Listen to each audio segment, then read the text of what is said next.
శ్రీ గణేశాయ నమ. ఓం శ్రీ గురుభ్యో నమ. ఓం శ్రీ సరస్వత్యై నమ. ఓం నమ శివాయ. ఓం నమో నారాయణాయ. ఓం శ్రీ మాత్రే నమ.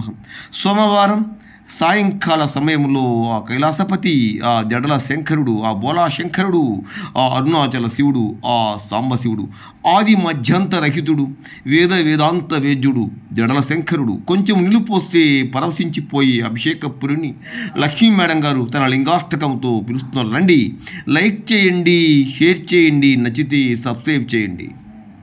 బ్రహ్మమురారి సురార్చితలింగం निर्मलभासितशोभितलिङ्गं जन्मजदुःखविनाशकलिङ्गं तत्प्रणमामि सदा शिवलिङ्गं देवमुनिप्रवराचितलिङ्गं कामदहनकरुणाकरलिङ्गं रावणदर्पविनाशकलिङ्गं तत्प्रणमामि सदा शिवलिङ्गं सर्वसुगन्धसुलेपितलिङ्गं बुद्धिविवर्धनकारणलिङ्गं सिद्धसुरासुरवन्दितलिङ्गं तत्प्रणमामि सदा शिवलिङ्गम्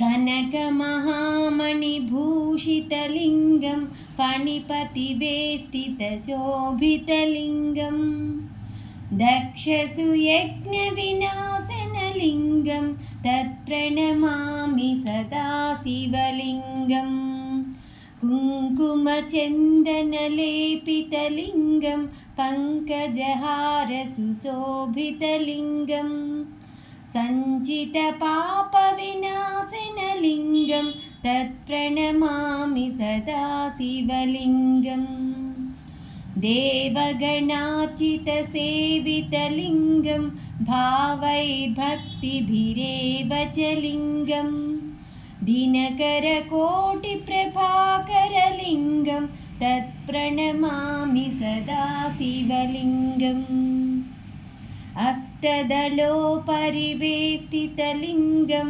सर्वसमुद्भवकारणलिङ्गम् अष्टदरिद्रविनाशनलिङ्गं तत्प्रणमामि सदा शिवलिङ्गम् सुरगुरुसुरवरपूजितलिङ्गं सुरवनपुष्पसदार्चितलिङ्गम् परमपदं परमात्मकलिङ्गं तत्प्रणमामि सदा शिवलिङ्गम् लिङ्गाष्टकमिदं पुण्यं यः पठेत् शिवसन्निधौ शिवलोकमवाप्नोति శివేన సహ మోదతే.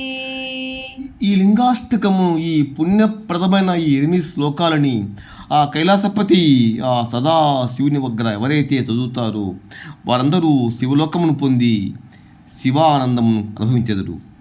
ఎటువంటి రుగ్మతులున్నా, మానసిక రోగాలున్నా, ఎటువంటి కష్టాలున్నా కూడా బోలాశంకరుడు సక్రమంగా నెరవేరుస్తాడు. ప్రతిరోజు కూడా లింగాష్టకాన్ని చదవండి, సమస్త బాధల నుంచి ముక్తి పొందండి. ఓం నమ శివాయ.